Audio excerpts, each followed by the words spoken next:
शिव पुराण श्री रुद्र संहिता प्रथम खंड 10वां अध्याय। श्रीहरि को सृष्टि की रक्षा का भार एवं त्रिदेव को आयु बल देना। परमेश्वर शिव बोले, हे उत्तम व्रत का पालन करने वाले विष्णु, तुम सर्वदा सब लोकों में पूजनीय और मान्य होगे। ब्रह्मा जी के द्वारा रचे लोक में कोई दुख या संकट होने पर दुखों और संकटों का नाश करने के लिए तुम सदा तत्पर रहना।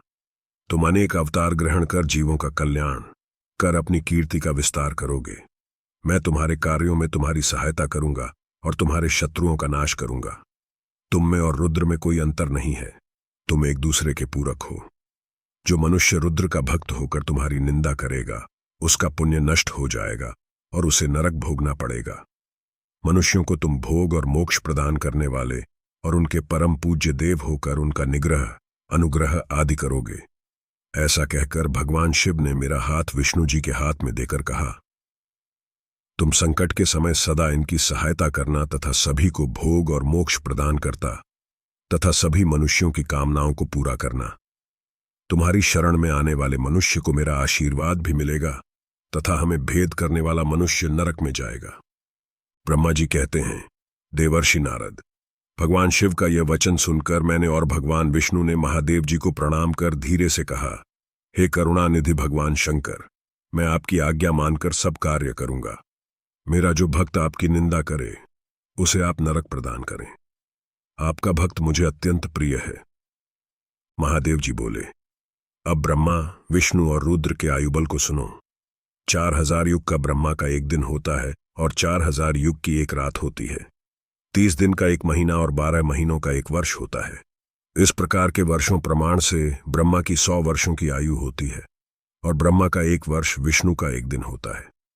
वह भी इसी प्रकार से 100 वर्ष जिएंगे तथा विष्णु का एक वर्ष रुद्र के एक दिन के बराबर होता है और वह भी इसी क्रम से 100 वर्ष तक स्थिर रहेंगे। तब शिव के मुख से एक ऐसा श्वास प्रकट होता है जिसमें उनके 21,600 दिन और रात होते हैं। उनके 6 बार सांस अंदर लेने और छोड़ने का एक पल और 8 घड़ी और 7 घड़ी का एक दिन होता है। उनके सांसों की कोई संख्या नहीं है, इसलिए वे अक्षय हैं। अतः तुम मेरी आज्ञा से सृष्टि का निर्माण करो। उनके वचनों को सुनकर विष्णु जी ने उन्हें प्रणाम करते हुए कहा कि आपकी आज्ञा मेरे लिए शिरोधार्य है। यह सुनकर भगवान शिव ने उन्हें आशीर्वाद दिया और अंतर्धान हो गए। उसी समय से लिंग पूजा आरंभ हो गई। हर हर महादेव। प्रिय श्रोताओं, हमारे पॉडकास्ट के इस एपिसोड को सुनने के लिए आपका बहुत बहुत धन्यवाद। अगर आपको यह एपिसोड पसंद आया हो तो कृपया हमारे चैनल को सब्सक्राइब करना न भूलें।